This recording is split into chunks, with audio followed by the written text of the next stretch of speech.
Dando continuidad a el breve resumen, ¿no es cierto?, de las clases que tengo para con mis alumnos y alumnas del Instituto Profesional Los Leones en la asignatura Marco Jurídico, vamos a hacer ahora referencia a lo que dice relación con la jornada de trabajo.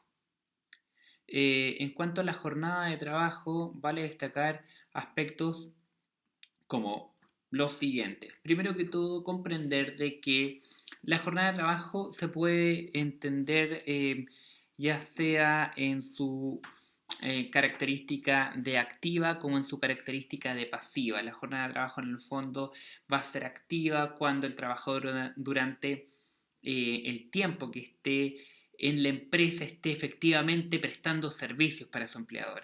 Va a ser pasiva cuando el tiempo durante el cual el trabajador se encuentra a disposición del empleador no esté elaborando o llevando a efecto labores por causas que no le son imputables a él. Sin perjuicio de eso, en ambos casos estamos hablando de jornada de trabajo igualmente. La jornada de trabajo, por regla general, consiste en 45 horas semanales. Esto se encuentra dispuesto en el artículo 22 del Código del Trabajo, específicamente en el inciso primero, y exclusión de limitación de jornada se encuentra dispuesto en el artículo 22 en su inciso segundo y siguientes. Esto lo vimos de forma bien detenida en clases, así que voy a hacer simplemente referencia a algunos ejemplos de aquellos que quedan excluidos de jornada, como por ejemplo gerentes administradores, apoderados con facultades de administración y todos aquellos que no cuenten con fiscalización superior inmediata. También aquellos contratados para prestar servicios, ¿no es cierto?, de forma libre o elegidos por ellos en el lugar en el cual van a ejecutar las labores, agentes comisionistas o de seguros, vendedores viajantes, cobradores y demás similares que no ejerzan sus funciones en el local del establecimiento, o también aquellos que desempeñan funciones, por ejemplo, a bordo de naves pesqueras o que prestan servicio en el fondo fuera del lugar de la empresa. Y aquí también tenemos que incluir a la actual modalidad teletrabajo, ¿no es cierto? O trabajo a distancia. Si bien estaba anteriormente también dispuesto esto en este artículo, desde el año 2020, producto de una nueva ley, se regula de forma más detallada cuáles son las posibilidades en las cuales va a estar o no sujeto un trabajador que presta servicios por la modalidad de trabajo a distancia o teletrabajo, en razón, ¿no es cierto?, de las circunstancias en las cuales se pacte su anexo, bien digo, eh, o su contrato de trabajo como tal. En cuanto a la clasificación de la jornada, la podemos clasificar en jornada ordinaria, como ya les había dicho, esta es la regla general, y es aquella que consta, ¿no es cierto?, de 45 horas semanales.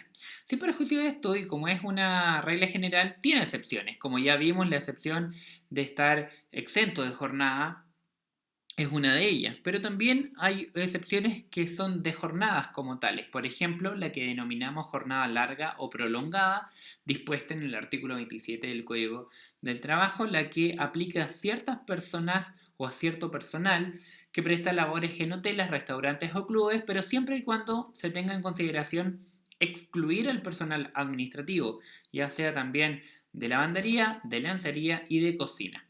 Los requisitos son que existe un escaso movimiento de público y que estén constantemente a disposición del público. Tiene un límite de horas, ¿no es cierto?, que puede llegar a las 12 horas y su distribución deberá llevarse a cabo dentro de 5 días dentro de la semana. También tienen un descanso dentro de la jornada para colacionar, generalmente es para colacionar, ¿no? Y no puede ser inferior a 1 hora imputable a la jornada. También podemos observar las jornadas que tienen los choferes y auxiliares en virtud del artículo 25 del Código del Trabajo y aplica a choferes y auxiliares de la locomoción colectiva interurbana, de los servicios interurbanos de transporte y de pasajeros, de los choferes de vehículos de carga terrestre interurbana y del personal que se desempeña a bordo de ferrocarriles. Respecto de ellos, entonces, va a haber una jornada distinta que tendrá como máximo 180 horas mensuales con descansos específicos para cada uno de los casos que les mencioné. Otro tipo de jornada que podemos observar es la que denominamos jornada parcial, es decir, aquella que no excede 2/3 de la jornada ordinaria, o sea, 30 horas a la semana. Como trabajan menos horas que en la regla general, los trabajadores que están sujetos a este tipo de jornada también están vinculados de alguna manera a una cierta flexibilidad respecto a la manera en la cual se pacta este tipo de jornada.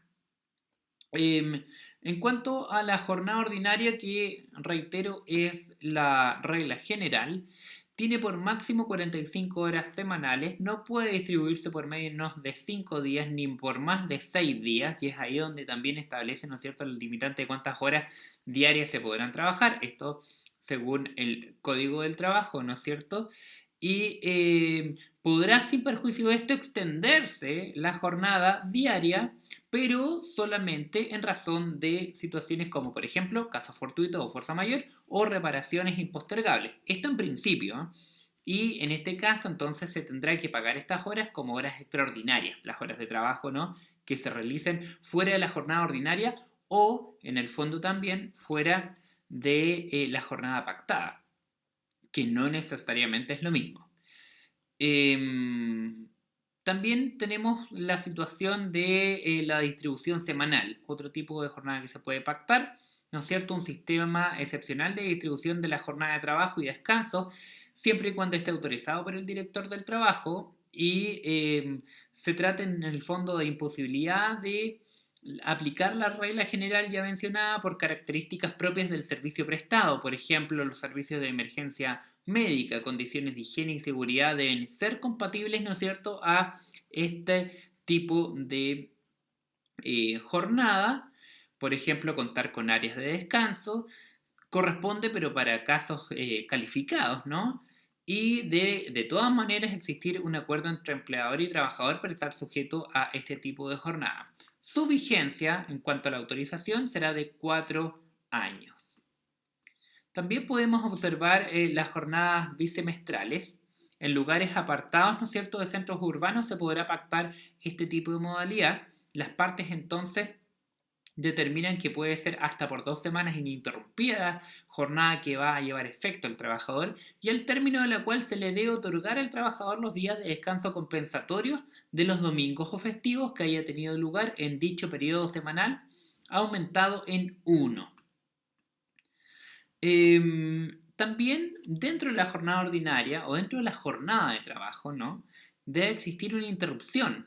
Esta interrupción diaria corresponde al descanso diario, para decirlo en términos más simples. Lo que nos lleva a entender en el fondo que la jornada se va a dividir en dos. Un momento previo al descanso y un momento posterior al descanso. Estos momentos entonces, o el momento entre medio de estas dos, es el descanso que va a tener el trabajador, tiempo que no es imputable a la jornada de trabajo y tendrá que al menos durar media hora. Comúnmente se utiliza entonces para la colación.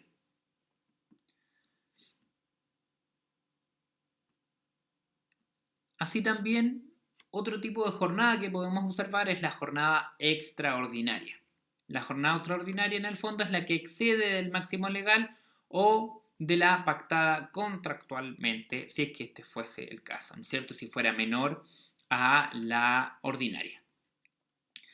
Va a proceder siempre y cuando la faena no afecte la salud del trabajador, ¿no es cierto? Y en el fondo se sujeta a requisitos que ya habíamos mencionado. Debe existir una situación de necesidades temporales por parte de la empresa. Una vigencia transitoria de 3 meses renovable es la que comúnmente exige, ¿no es cierto?, la Dirección del Trabajo por medio de la celebración de anexos en los cuales se estipula que el trabajador se compromete a realizar horas extraordinarias cuando sean requeridas por parte del empleador y por supuesto que entonces debe constar por escrito. El límite de la jornada extraordinaria es de 2 horas. La forma y la oportunidad de pago, bueno, la forma de pago implicará pagar un 50% por sobre el sueldo convenido. Se liquida y se paga de forma conjunta con las remuneraciones. En el fondo, para ser más práctico en este sentido, y ustedes comprendan, tendrá que haberse reflejada en la liquidación de remuneraciones. ¿Sí?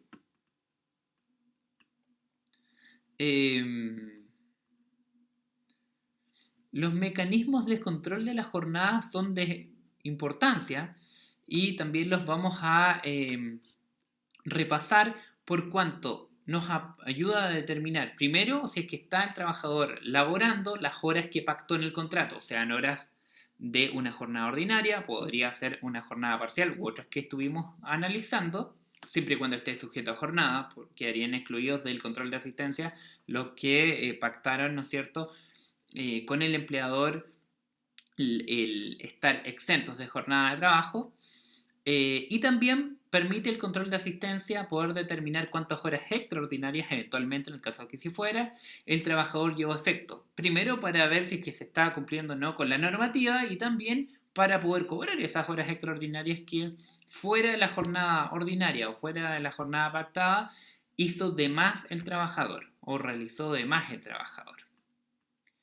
Por ende, es de especial importancia que se lleve a cabo correctamente el control de la asistencia y de caso contrario también queda sujeto a sanciones por parte de la dirección del trabajo. Si bien es obligación del trabajador llevar a cabo el marcaje o el control de la asistencia, es finalmente el empleador quien está obligado a llevar correctamente la, el debido control de la asistencia, ¿no es cierto?, del trabajador para velar, ¿no es cierto?, por el correcto cumplimiento de la jornada de trabajo respecto a la cual se encuentre sujeto.